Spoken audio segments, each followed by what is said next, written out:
اور میں یہ بھی پیغام دینا چاہوں گی، جو شخص میری یہ ویڈیو سن رہا ہے، جس شخص نے میرے ساتھ ایسا کیا ہے نا، وہ شخص میری یہ ویڈیو دیکھ رہا ہوگا، بالکل ضرور دیکھ رہا ہوگا، کیونکہ وہ سوشل میڈیا استعمال کرتا ہے اور یہ میری ویڈیو سوشل میڈیا پہ ہی جائے گی.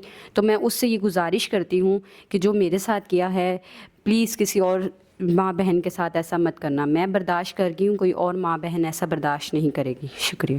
السلام علیکم ناظرین، آپ دیکھ رہے ہیں کہ ہم ایسے لوگوں کی آواز کو آپ لوگوں تک پہنچاتے ہیں جن کے مسائل ہوں، اور ہمیشہ ایک پازیٹیو میسیج دیتے ہیں. تو میرے ساتھ جو بہن موجود ہیں، سوشل میڈیا کے تھرو ان کا رابطہ ہوتا ہے اور ان سے نکاح ہو جاتا ہے. وہ دبئی سے لڑکا آتا ہے، یہاں 2 ماہ رہتا ہے اور پھر چھوڑ کے چلا جاتا ہے، اور جاتے وقت ان کو طلاق بھی دے جاتا ہے. تو آئیے ان سے جانتے ہیں ان کے حالات زندگی. السلام علیکم. وعلیکم السلام. اچھا بہن، آپ مجھے بتائیں کیا مسئلے مسائل تھے؟ آپ کہہ رہی تھیں سوشل میڈیا کے تھرو آپ کا رابطہ ہوا اور بعد میں 2 ماہ آپ کے ساتھ چھوڑ کے چلا گیا. یہ سب کیا معاملہ تھا؟ اس حوالے سے تھوڑا سا بتائیے گا.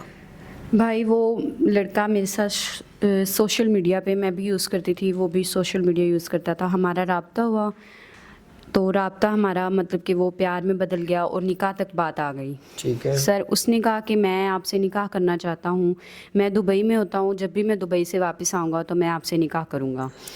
اتنا یقین دلایا تو مجھے لگا کہ شاید اچھا ہے لڑکا، تو میں نے سوچا کہ میں نکاح کر لوں.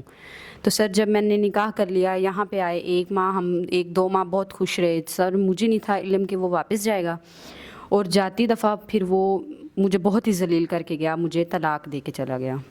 اور میں نے سوچا نہیں تھا سر کہ وہ ایسا کر کے جائے گا. اس نے مجھے طلاق دے دی. تو کیسے؟ اب آپ تو نہ ادھر کی رہیں نہ ادھر کی رہیں.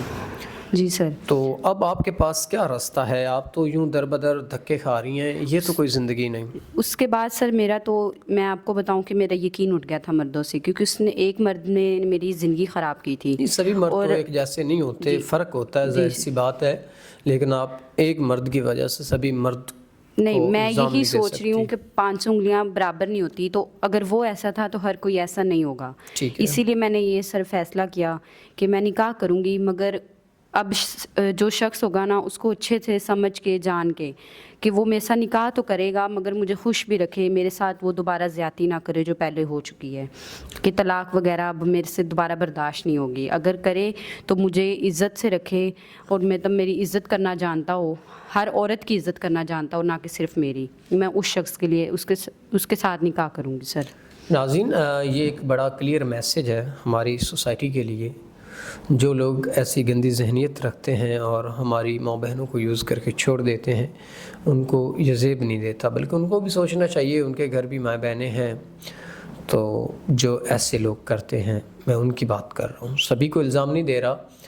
تو میں امید کرتا ہوں کہ ان کے حوالے سے جو سنسر ہوئے، پہلے بھی یہ دھوکہ کھا چکی ہیں، اگر کوئی ان کے حوالے سے سنسر ہوا تو وہ ان سے نکاح کرے، نہ کہ ان سے زنا کی بات کرے. کیونکہ ہم میسیج یہ دیتے ہیں کہ آپ زنا کی بجائے نکاح کو عام کریں، اور امید کرتے ہیں کہ ہم اس کو برائی ختم کرنے میں اپنا جو کردار ہے، جو حصہ ہے، ضرور ڈالیں گے. اسی کے ساتھ اپنے میزبان نواب احمد کو دیں اجازت. خدا حافظ.